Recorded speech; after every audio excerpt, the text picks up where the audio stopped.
Bismillah, Assalamualaikum warahmatullahi wabarakatuh. Bagaimana kabar anak ustazah semuanya? Alhamdulillah, luar biasa, tetap semangat, Allahu Akbar. Nah, anak ustazah, sudah siapkah anak ustazah untuk belajar hari ini? Namun, sebelum belajar, anak ustazah terlebih dahulu membaca zikir pagi, baca doa sebelum belajar, selalu jaga kesehatannya ya nak, dan jangan lupa melaksanakan amalan yauminya, serta mengisi buku kontrolnya. Anak-anak, siapakah di antara kalian yang pernah pergi ke waduk? Kemudian, siapakah yang pernah pergi ke danau? Baiklah, apakah anak ustazah tahu apa perbedaan waduk dan danau? Yuk, kita temukan jawabannya dalam pembelajaran ini. Nah, amatilah gambar di bawah ini, kemudian jawablah pertanyaan-pertanyaannya. Di sini ada 4 buah gambar yang bisa anak ustazah lihat pada video ini. Pertanyaan pertama, kenampakan alam apakah yang tampak pada di atas? Anak ustazah nanti tulis jawabannya di buku catatannya ya. Kenampakan alam apakah yang tampak pada gambar di atas? Jawabannya adalah kenampakan alam yang nampak pada gambar adalah ada danau, gunung, dan sungai. Kita lanjut pada soal nomor 2. Kenampakan buatan apakah yang nampak pada gambar di atas? Nah, apa jawabannya, Nak? Jawabannya adalah bendungan. Kenampakan buatan yang nampak pada gambar adalah bendungan. Kita lanjut soal ketiga. Apakah kenampakan alam itu? Jawabannya, kenampakan alam adalah lingkungan alami yang merupakan ciptaan Tuhan. Kemudian kita lanjutkan soal keempat. Apakah kenampakan buatan itu? Jawabannya adalah kenampakan buatan adalah lingkungan yang merupakan buatan manusia. Bagaimana anak ustazah? Apakah anak-anak bisa menjawab semua pertanyaan dengan benar?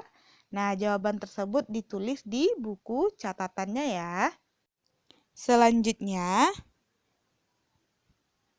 kenampakan geografis dunia ini terjadi karena 2 hal, yaitu kenampakan alam dan kenampakan buatan. Kenampakan alam adalah kenampakan alam yang memang sudah ada dan terbentuk oleh alam itu sendiri. Contohnya ada laut, danau, sungai, dan lain-lain. Selanjutnya, kenampakan buatan adalah kenampakan alam yang dibuat atau ikut campur tangan manusia. Contohnya jalan raya, kolam renang, dan lain-lain. Selanjutnya, untuk memperdalam pengetahuan kita tentang kenampakan alam, yuk bereksplorasi tentang kenampakan alam yang ada di Indonesia. Anak ustazah bisa mencari dari sumber internet maupun buku lain yang anak ustazah pegang ya.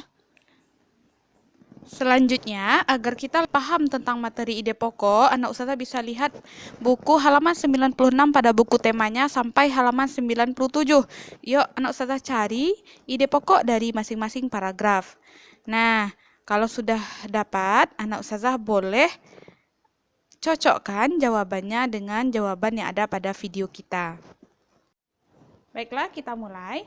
Pada paragraf pertama, kita temukan ide pokoknya adalah Indonesia sangat kaya dengan keragaman flora dan fauna. Selanjutnya, ide pokok pada paragraf kedua, iklim memiliki peranan penting bagi persebaran flora dan fauna di setiap daerah. Pada paragraf ketiga, ide pokoknya adalah faktor penyebab kaya dan beragamnya flora dan fauna di Indonesia adalah tanah. Paragraf keempat, ide pokoknya adalah air juga merupakan faktor penting yang menyebabkan kaya dan beragamnya flora dan fauna di Indonesia. Paragraf kelima, ide pokoknya adalah selain iklim, tanah, dan air yang merupakan faktor abiotik, ada juga faktor biotik yang mempengaruhi kaya dan beragamnya flora dan fauna di Indonesia, yakni manusia. Selanjutnya, pada paragraf ke-6, ide pokoknya adalah di sisi lain, manusia juga mempengaruhi keberlangsungan hidup flora dan fauna. Paragraf terakhir, ide pokoknya adalah faktor biotik selain manusia adalah hewan dan tumbuhan itu sendiri. Selanjutnya, baiklah anak ustazah, kita hidup di tengah masyarakat harus melaksanakan nilai-nilai yang terkandung dalam Pancasila. Coba anak ustazah amati gambar di bawah ini. Anak ustazah bisa perhatikan gambar pada video atau pada buku cetaknya juga boleh. Berilah tanda centang pada gambar yang menunjukkan perilaku yang sesuai dengan nilai-nilai Pancasila.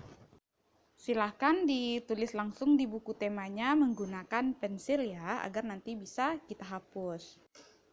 Nah, selanjutnya mari kita pasangkan dengan garis antara pernyataan yang mencerminkan pengamalan nilai-nilai Pancasila dengan sila-sila Pancasila yang sesuai. Nah, anak ustazah juga langsung kerjakan di buku tematiknya atau boleh di buku catatannya. Kalau menggunakan buku tematik cukup menggunakan pensil saja agar nantinya mudah untuk kita hapus. Nah, bagi yang telah selesai membuatnya, mari kita cocokkan jawaban kita. Sila pertama yaitu mempersilakan teman-teman untuk melaksanakan peribadahan. Selanjutnya, sila kedua, menjenguk teman yang sakit. Dan juga bisa menganggap pembantu sebagai bagian dari anggota keluarga.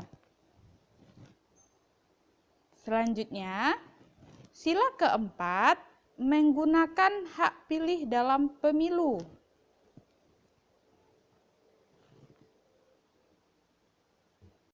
Sila kelima, mengadili pelanggar hukum sesuai dengan undang-undang.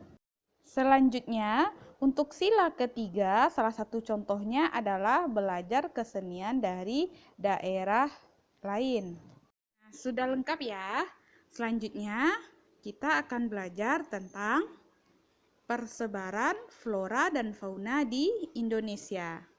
Anak ustazah bisa pahami bagian persebaran flora di Indonesia. Pada video kita ada Indo-Malayan dan Indo-Australian. Atau bisa dilihat pada buku temanya. Nah, baiklah anak-anak ustazah, semangat belajarnya ya. Walau tidak bisa hadir di sekolah. Sebelum kita akhiri, mari kita bersama-sama berdoa agar pandemi COVID-19 ini segera berakhir dan kita dapat bertemu lagi di sekolah. Salam hangat untuk orang tua kalian, ayah bunda, umi dan abinya. Semoga pelajaran hari ini menyenangkan ya. Terima kasih bantuan, bimbingan dan kesabarannya mendampingi belajar anak ustazah di rumah. Cukup sekian pelajaran hari ini. Ada kekurangan ustazah mohon maaf dan sampai jumpa ya.